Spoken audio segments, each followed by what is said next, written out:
Hello everyone, welcome to agriculture field officer IBPS. मेरा नाम है रोशन कुमार और मैं इस वीडियो में आप लोगों को एग्रीकल्चर करंट अफेयर्स मार्च महीने का पार्ट 1 वीडियो आप लोगों के लिए लेकर आया हूं। और हम इसमें देखेंगे कौन कौन से इंपॉर्टेंट क्वेश्चन है related with agriculture, forestry, environment और रूरल डेवलपमेंट। तो इन सब टॉपिक से रिलेटेड जो भी करंट अफेयर्स है उसके क्वेश्चंस हम इस वीडियो में कवर करेंगे। और ये जो क्वेश्चंस हैं ये एएफओ आईबीपीएस के लिए या फिर नाबार्ड एग्जाम के लिए या फिर कोई भी अदर एग्रीकल्चर कॉम्पिटेटिव एग्जाम जिसमें कि एग्रीकल्चर करंट अफेयर्स पूछते हैं तो उसमें ये आपको फायदा पहुंचाएगा। तो आप देखिए ये वीडियो और अपने दोस्तों के बीच शेयर कीजिए। देखते हैं कौन कौन से क्वेश्चंस हैं।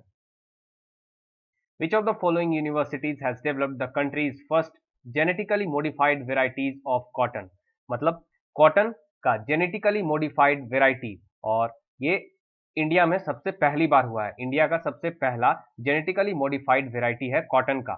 ये किस यूनिवर्सिटी के द्वारा डेवलप किया गया है इंडिया में? तो ये है Punjab agriculture university PAU Ludhiana.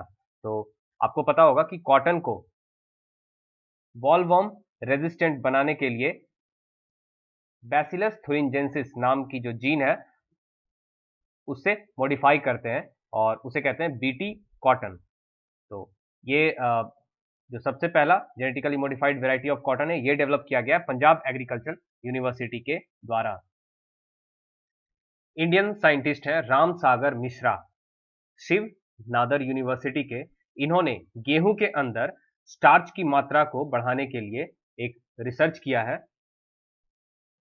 और इससे ईल्ड बढ़ेगा, गेहूं की पैदावार बढ़ेगी। तो आपको बताना है कि ये रिसर्च कौन से साइंटिफिक जर्नल में पब्लिश हुआ।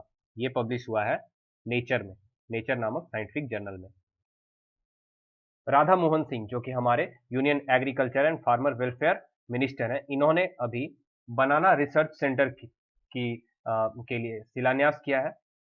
तो आपको बताना है कि ये बनाना रिसर्च सेंटर किस स्टेट में बनेगा। तो ये राधा मोहन सिंह ये बिहार के हैं और इन्होंने जो बनाना रिसर्च सेंटर जो प्रपोज किया ये भी बिहार में ही बनेगा, बिहार में वैशाली में। मिशन फिंगरलिंग ये हमारे गवर्नमेंट ऑफ इंडिया के द्वारा लॉन्च किया गया है और इसमें टोटल जो खर्च आएगा वो है 52,000 लाख रुपए का। तो आपको बताना है ये मिशन फिंगरलिंग कौन से मतलब किस फील्ड से रिलेटेड ऑर्गेनिज्म के विकास के लिए ये लॉन्च किया गया है। ये किया गया है मछलियों के विकास के लिए, मतलब ब्लू रिवॉल्यूशन के लिए। इसमें 52,000 लाख रुपए का खर्च आएगा जो कि गवर्नमेंट ऑफ इंडिया स्पेंड करेगी मिशन फिंगरलिंग के अंतर्गत। Variety Releasing Committee VRC of ICFRE granted approval for the release of how many high yielding varieties of plant species? तो ICFRE मतलब Indian council of forest research and education, इसकी एक committee है variety releasing committee. इसने अभी high yielding varieties of plant species के लिए अभी के रिलीज के लिए अभी अप्रूवल दे दिया है।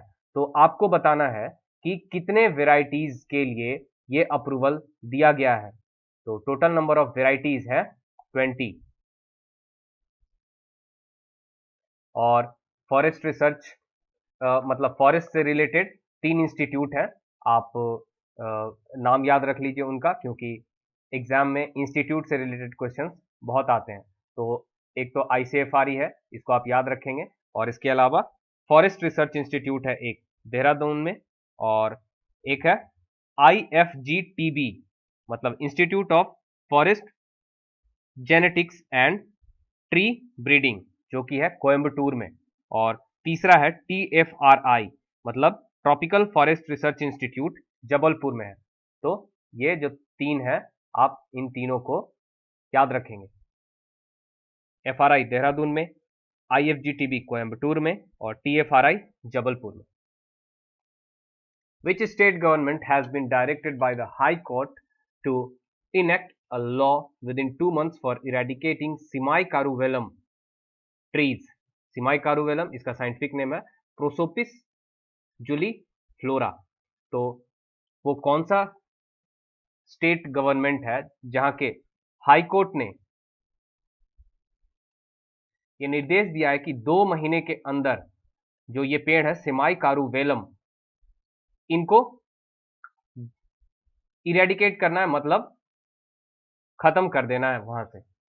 ये सिमाई कारूवेलम पेड़ है, ये एनवायरमेंट के लिए खतरा है, एनवायरमेंट को पॉल्यूट करते हैं, और साथ ही साथ इनकी जो जड़ें हैं ये इतनी डेप्थ में चली जाती है कि जो पीने का पानी है उस पर असर डालते हैं, और जो वाटर लेवल है वो नीचे चला जाता है इनके जड़ों की वजह से। तो इस वजह से ये ट्रीज एनवायरमेंट के लिए खतरा है, और इसको इरेडिकेट करने के लिए हाई कोर्ट ने स्टेट गवर्नमेंट को ये निर्देश दिया है। तो ये कौन सा हाई कोर्ट है? ये है तमिलनाडु का Madras high court. When was 2017 World Wildlife Day observed with theme Listen to the Young Voices? तो 2017 का जो वर्ल्ड वाइल्ड लाइफ डे जो इसका थीम था वो था listen to the young voices. तो आपको बताना है ये कब मनाया जाता है हर साल। तो ये हर साल मनाया जाता है 3 मार्च को। और ये कब से मनाया जा रहा है? ये मनाया जा रहा है 2014 से, और इसे खुद यूनाइटेड नेशंस जनरल असेंबली के द्वारा मनाया जाता है। तो एग्जाम में आपसे ये डेट पूछ सकते हैं, आप डेट याद रखेंगे। दीनदयाल रसोई योजना, ये क्या योजना है? इसके अंतर्गत जो गरीब लोग हैं, अर्बन एरियाज में जो गरीब लोग हैं, उनके लिए कम दरों पर खाना उपलब्ध कराया जाएगा, और इसके लिए 10 करोड़ रुपए का जो बजट है वो स्टेट के द्वारा अलोकेट किया गया है। तो आपको बताना वो स्टेट कौन सा है जिसने ये 10 करोड़ रुपए अभी अलोकेट किए हैं दीनदयाल रसोई योजना के लिए। तो ये स्टेट है मध्य प्रदेश।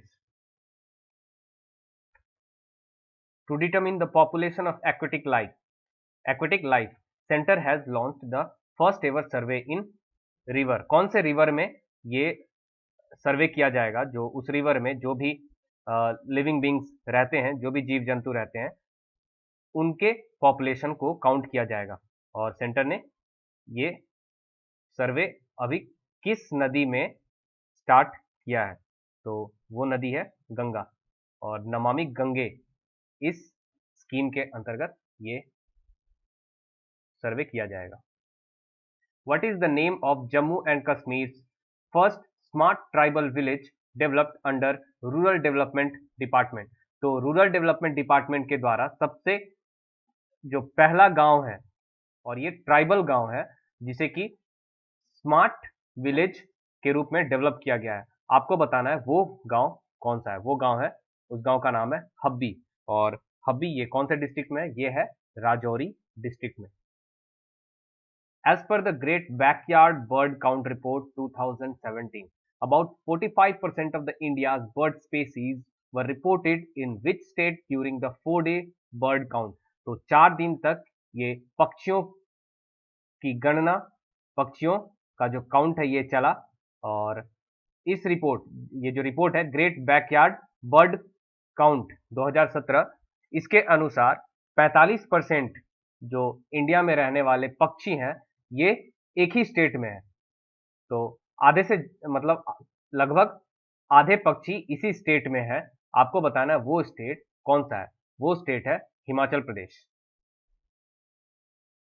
Who has been conferred with an honorary degree of Doctor of Science by Maharashtra Animal and Fisheries Sciences University MAFSU Nagpur for contributions in indigenous cow conservation? तो गायों को बचाने के लिए जो इनका योगदान है, इसके लिए इन्हें मापसू जो है Maharashtra animal and fisheries sciences university Nagpur में, इसके द्वारा इन्हें डॉक्टर ऑफ साइंस की मानद उपाधि ऑनररी डिग्री दी गई है। आपको बताना है ये व्यक्ति कौन है। और एक हिंट देता हूं, ये आरएसएस जो राष्ट्रीय स्वयंसेवक संघ है इसके हेड है, और इनका नाम है मोहन भागवत। एम चंद्रकासु, इनकी अभी डेथ हो गई। और आपको बताना है ये किस राज्य या फिर यूनियन टेरिटरी के एग्रीकल्चर मिनिस्टर थे? तो ये थे पुदुचेरी के ये एग्रीकल्चर मिनिस्टर थे M Chandrakasu. Who has been appointed as the new chairman of central water commission? तो सेंट्रल वाटर कमीशन के नए चेयरमैन कौन है, किन्हें अपॉइंट किया गया? तो पहले थे जीएस झा, और इनको रिप्लेस किया है नरेंद्र कुमार के द्वारा। तो सही जवाब है Narendra Kumar. Where was the workshop on arsenic problem in groundwater and its remediation in Ganga Basin organized by Central Groundwater Board CGWB held? तो आपको बताना है आर्सेनिक प्रॉब्लम जो गंगा बेसिन है इसमें बहुत ज्यादा आर्सेनिक की मात्रा हो रही है जो कि हेल्थ के लिए एक हजार्ड है। तो इसको लेकर arsenic problem in ground water और इसके क्या क्या सॉल्यूशंस हो सकते हैं इसको लेकर एक वर्कशॉप ऑर्गेनाइज किया गया CGWB के द्वारा। तो आपको बताना है ये कहां पर ऑर्गेनाइज किया गया, ये किया गया नई दिल्ली के अंदर। आपको पता होगा ये उमा भारती जी हैं जो कि इसके मिनिस्टर हैं वाटर रिसोर्स या गंगा वगैरह से रिलेटेड जो भी है। Which country celebrated national elephant day on March 13? 13 मार्च को किस कंट्री में elephant day, national elephant day celebrate किया गया? तो यहाँ पर बहुत ज्यादा हाथियां मिलते हैं। ये देश है थाईलैंड। तो ये थे हमारे मार्च महीने के करंट एग्रीकल्चर अफेयर्स, मतलब एग्रीकल्चर से रिलेटेड जो भी करंट अफेयर्स थे, एग्रीकल्चर या फिर एनवायरमेंट या रूरल डेवलपमेंट या फिर कोई भी गवर्नमेंट की स्कीम, हम उन सब से रिलेटेड क्वेश्चंस इस वीडियो में कवर किए। और आई होप कि आपको ये वीडियो पसंद आया होगा। अगर आपको पसंद आया तो आप वीडियो को लाइक कीजिए, हमारे चैनल को सब्सक्राइब कीजिए। ये हमारा channel agriculture field officer IBPS India का सबसे पहला और सबसे बड़ा यूट्यूब चैनल है और आप भी लाइक कीजिए, please be A part of the family. और हमारा व्हाट्सएप नंबर है 8237783981। ये नंबर इसलिए है ताकि आप अगर जो व्हाट्सएप ग्रुप है उससे जुड़ने के लिए आप अपना नंबर इस नंबर पर व्हाट्सएप कर सकते हैं, हम आपको व्हाट्सएप ग्रुप में ऐड कर देंगे। हमारे ऑलमोस्ट 5000 सब्सक्राइबर्स हो चुके हैं और फेसबुक पेज लाइक्स 1500 से ज्यादा हो चुके हैं। तो आप भी लाइक कीजिए। धन्यवाद।